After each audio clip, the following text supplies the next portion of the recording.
আপনাদের যে এই ফয়েজানে মদিনা বিরিয়ানি হাউস বোবা বিরিয়ানি নামে পরিচিত, এটা মানে বোবা বিরিয়ানির নামটা কিভাবে আসছে? দোকানে বোবা বিরিয়ানির নাম না, দোকানের নাম হলো ফাজানে মদিনা। আচ্ছা, ফাজানে মদিনা। ও বোবা আমার স্টাফ আছে। আচ্ছা, ওর সামনে থাকে তো খাওয়ান বাইর করে আসে। এখন কাস্টমার যদি আয়সা দেখে ওই বোবা বোবা বোবা বলতে বলতে এখন বোবা বিরিয়ানি হয়। আর নাম শর্টকাটের নাম তো এটা ছোট নাম, এই কারণে বেশি পরিচিত। উনি কি আছেন এখানে? উনি এখন ভাত খেতে গেছে। আর এটা কত বছর যাবত?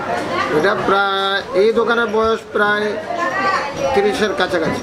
30-এর কাছাকাছি। এমনি দোকানের বয়স আরও বেশি, আগে ওই সাইডে ছিল। আপনাদের কি কোনো শাখা বা কোনো কিছু আছে? শাখা এখন বর্তমানে একটাই আছে, ওই যে ইসে। কোথায়? এটা হলো আপনার ইসে আর কি, শুনলাম क्या नाम है ना हम लोग का जो शाखा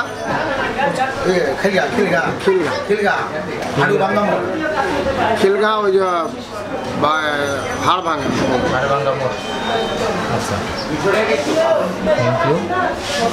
আর ডেইলি আপনাদের মানে কেমন, সবসময় তো ব্যস্ত থাকে? মোটামুটি মাগরিবের সময় একটু ফ্রি থাকে হালকা, এমনি দুপুরবেলা বেশি ভিড় হয়, আর রাত্রে 8টার পর।